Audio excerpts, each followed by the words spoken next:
welcome to today's Ask the Experts. My name's Jon Hutton. I'm the Head of Operations for Grey Door Sports. And I'm Josh Rudd, Diversity, Inclusion and Sustainability Manager for Aquatics GB. So welcome also to our friends from the members at Welsh Sports Association. This is part of their Lunch and Learn series. I'm sorry it's slightly earlier than normal. I was actually delighted to attend the WSA Sustainability in Sport Conference in November. And it was great to see the WSA and Admiral launch a £100,000 sustainability in sport fund to support initiatives in regard to the environment in Wales. I'm really looking forward to seeing how those pan out, but it also forms part of what we're going to talk about. So today is about creating a sustainable sports travel programme. What should it include? What can it cover? Why do we have one? If you have any questions, please do use the Q&A chat function in Zoom. We'll try and get to some questions towards the end. If we don't get time, we will make sure that we answer them either by email or in the chat as we go. So, Josh, you've launched the Aquatics GB's first ever sustainability environmental strategy. What was that involving across the business? So yeah, we probably undertook quite a considerable amount of work back in January 23. That's when we first started. Very much looking at the overall landscape of what environmental sustainability looks like for us as an organisation.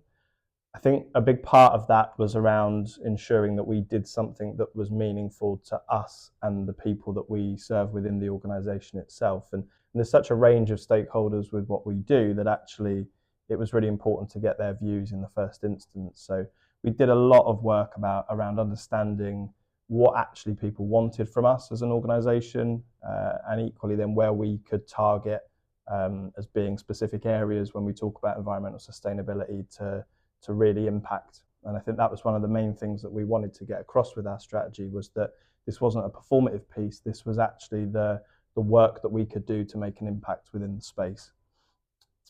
Interesting. There are many areas. If you say sustainability to someone, there are many areas that will come back. We're going to concentrate on probably 3 or 4. Obviously, environment is kind of the number one area in amongst all that. What was the sort of baseline from that point of view? Where do you start from your point of view on that? The starting point was very much what can we do as an organisation, and I think we weren't going to go down the route of doing what everyone else was doing. We undertook a lot of support, and I'm not afraid to say that we did get a lot of support from consultancy, from UK Sport as the kind of main funding body as well, to really lean into that understanding of where can we target. I think when we got down to it, we asked a lot of questions to our stakeholders, and actually they wanted us to be asking the kind of real nitty-gritty questions of what it is that we can do. I think we sit, so for those that maybe aren't aware, Aquatics GB sits as the elite organisation for aquatic sports in the UK. We don't look after grassroots, we don't have oversight, and we don't own pools. So I think that's a real area of challenge, because we aren't the owners or the key holders to some of this really important work around decarbonisation, etc. So actually, when we asked our stakeholders where we could support and where we could be really positive in this space, a lot of it was around advocacy. A lot of it was around raising that conversation to people. It wasn't just about, it wasn't the piece that we were then asking people to say, right, you need to do something about it. It was actually elevating the voices of people within the community already to say, this is what we're doing. These are some really good examples. And I think this is what we maybe need to consider moving forward. So a lot of it came from advocacy, a lot of it came from influence, and also just that we sit at the very top of that, yeah, I get that. that tree in terms of people looking at us and people expecting us to have a voice on these really important issues that are across society. It's not, I know we're here talking about environmental sustainability, but it's across the board when we talk about these key areas. And Paris was a really good example of that as well. And some of the conversations that came up around clean water, for example. Absolutely, yeah. There was an expectation that we as an organisation and our athletes were talking about these topics. And I think that was a really good starting point for us to say, actually, this is where we need to go from a national governing body point of view when we talk about environmental sustainability. One of the, presumably you have to have a starting point, you have to have a bench line, a benchmark. So presumably you have to have a starting point. I guess the elephant in the room with any national governing body, and I've heard a number say it, that you fly elite athletes around the world to compete in sport. Yeah. You can't do it online. You can't change the way that's done. So we need to be very aware that that is part of what any national governing body likely does. Yeah. How can us as Grey Door Sports and other partners help you in regard to setting benchmarks, in regard to where at least you have a starting point for what you're trying to do?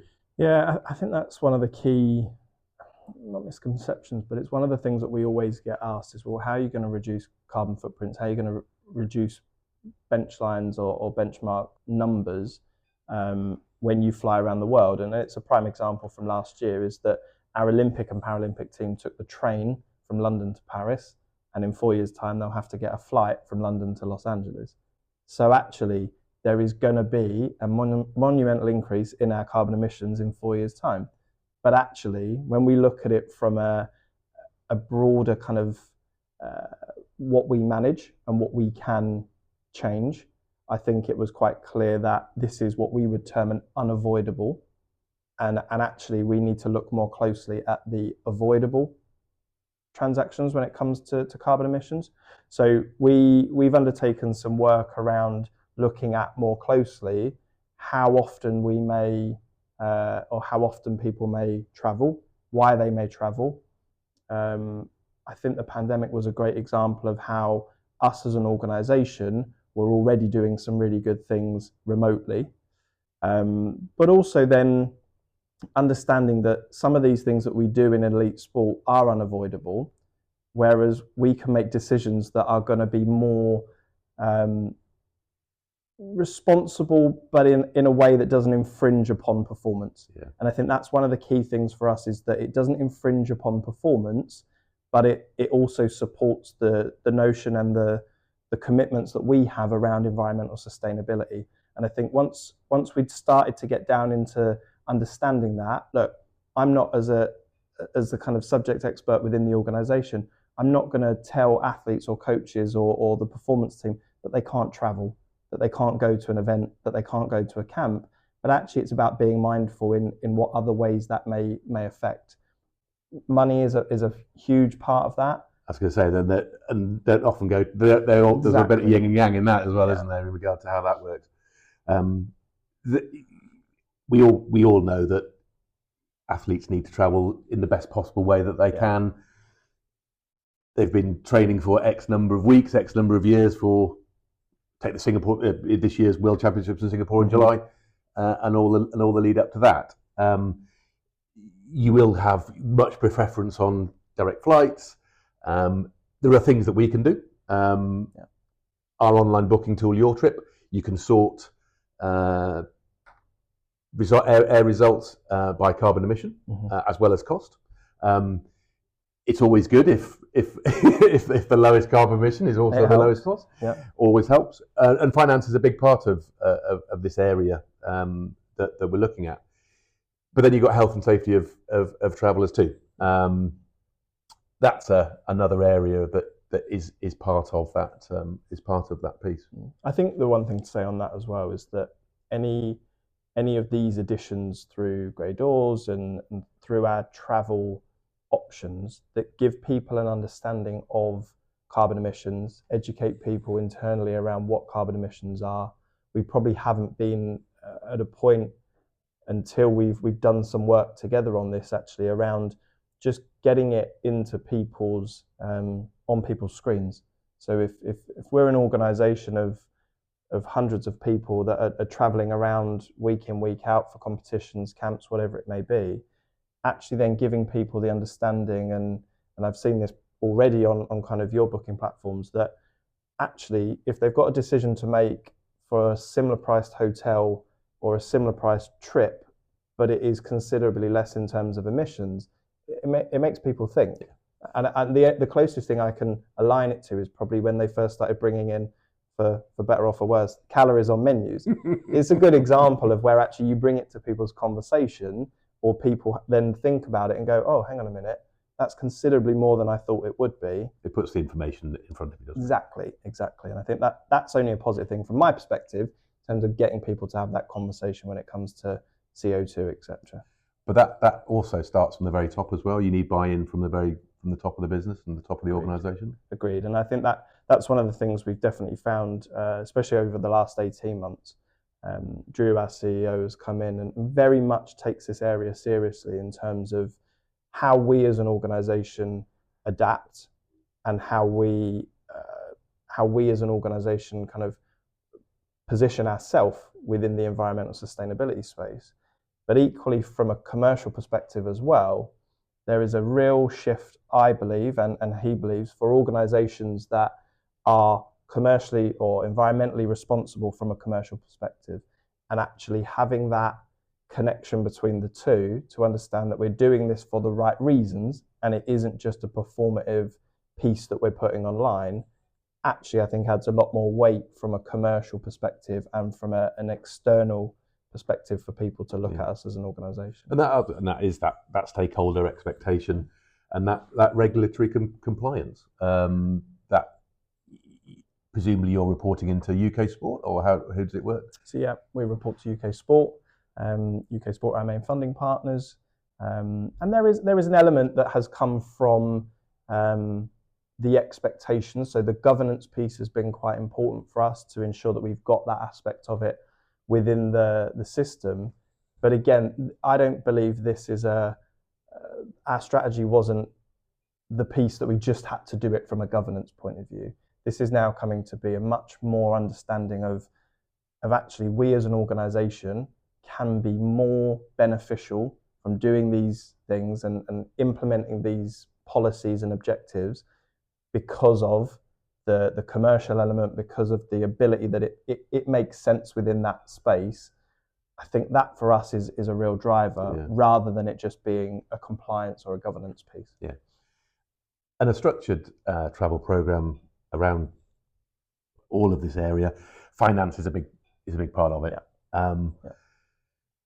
A well-structured policy optimizes travel options, whether that's advanced bookings, advantages of group travel, if possible, consolidating trips, but also changing attitudes as well.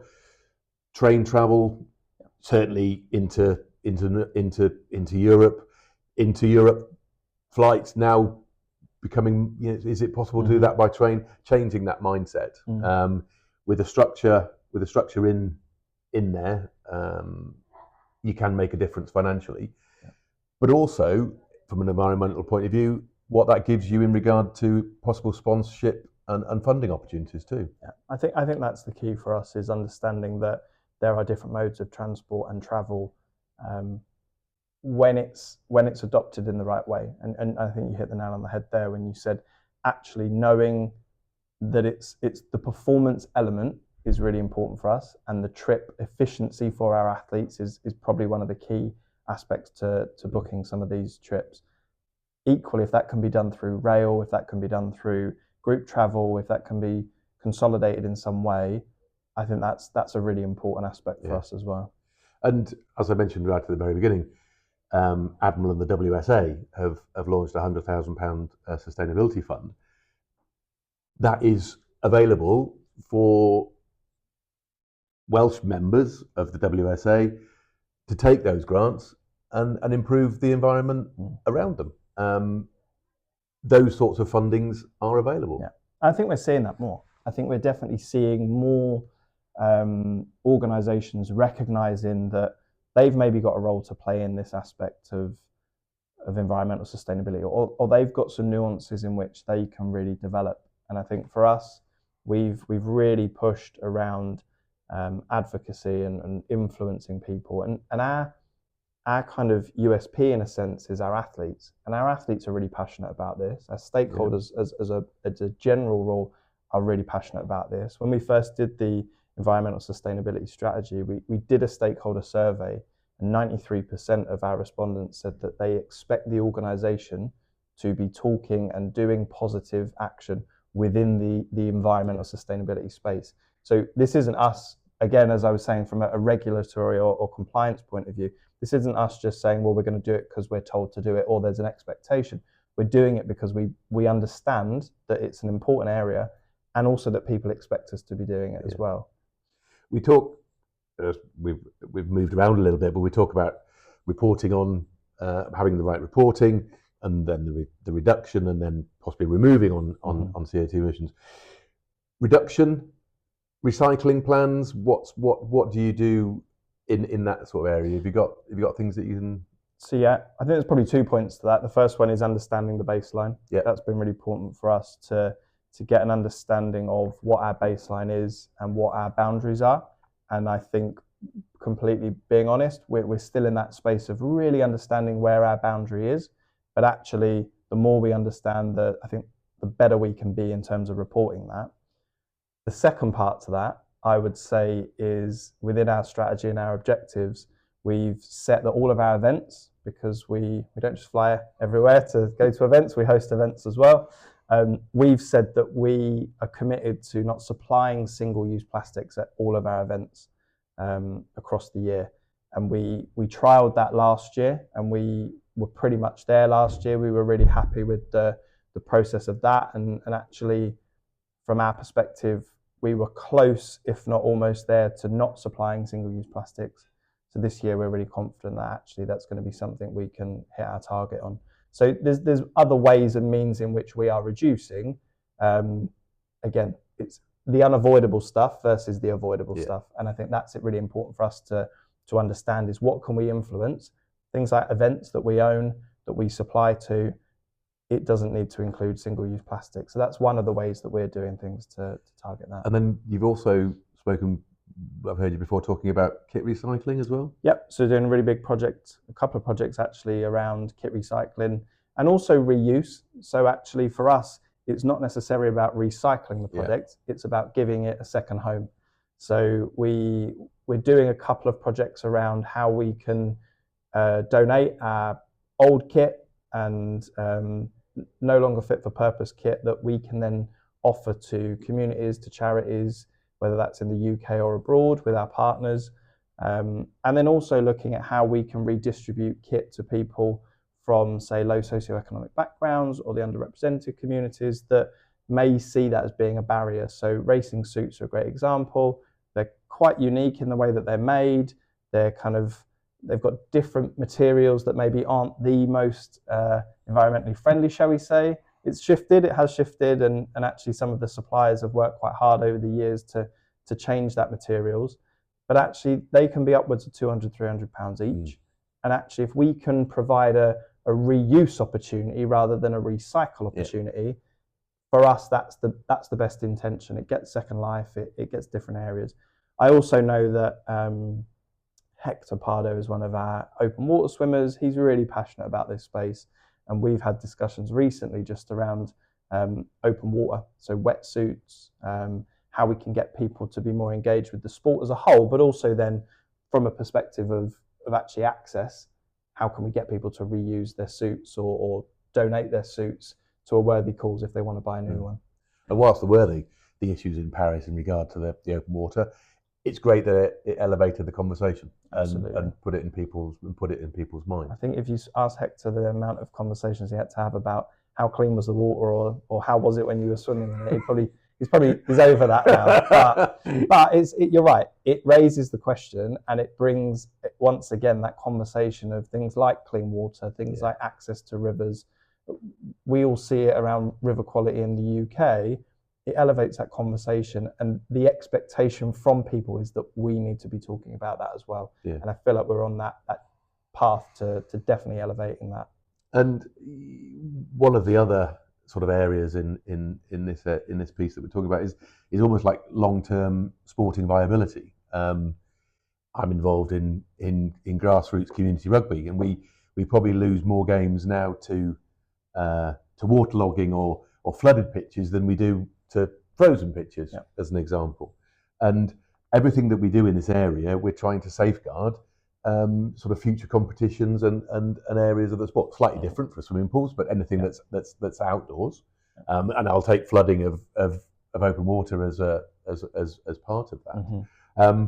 And it is that legacy and influence that we can make a difference to, or national governing bodies can, in regard to that sustainable environmental program.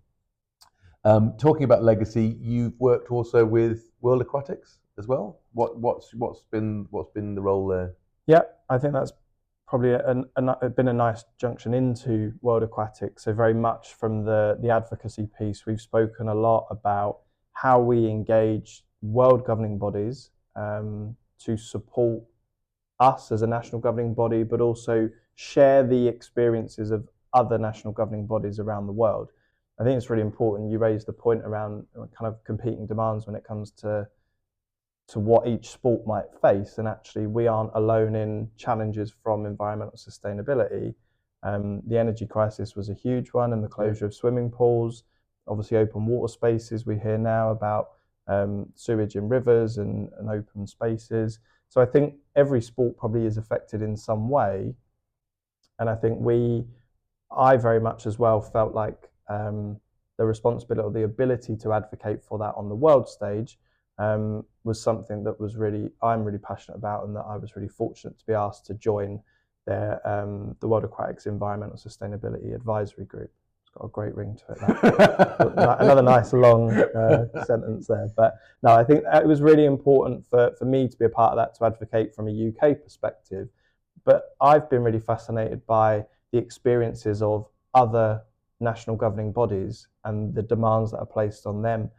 We talk about it from, say, Oceania Pacific Islands point of view.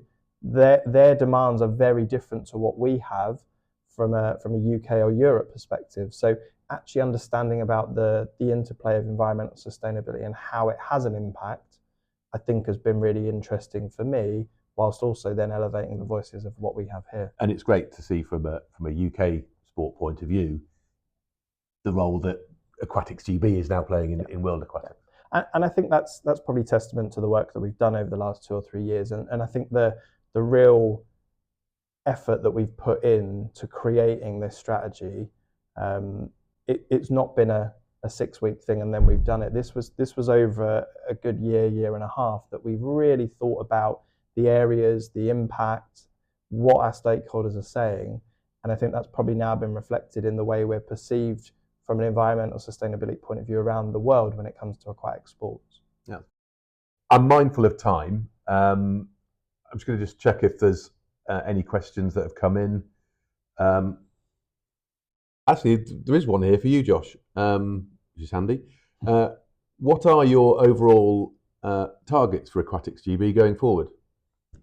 So yeah, we've got kind of 4 key ones. So net zero by 2040. We would then want to kind of look at the sustainable travel solutions for our staff, athletes, and at the events, avoiding single-use products, which I mentioned before, and then also championing access to clean and safe waters. But I think the key one around that net zero is everyone bands that term around, and actually it's been really important for us from a data perspective to get our house in order to understand. What I would say about that as well is that Grey Doors have been really helpful just to give us more of an understanding on travel data and our carbon emissions when it comes to travel. Makes my life a lot easier from a reporting perspective. You're that's welcome. For sure. Yeah, thanks. But actually, yeah, that's been really helpful because it streamlines that process. We're not then going through spend data and things like that. That's already been picked up by you guys. And I think that's a really good example of where we've probably worked together previously to understand what my reporting requirements are, what you can provide, and actually then when it does get round to reporting season, actually we've got that information there already. So yeah, they're probably the 4 big ones from us from an objective point of view.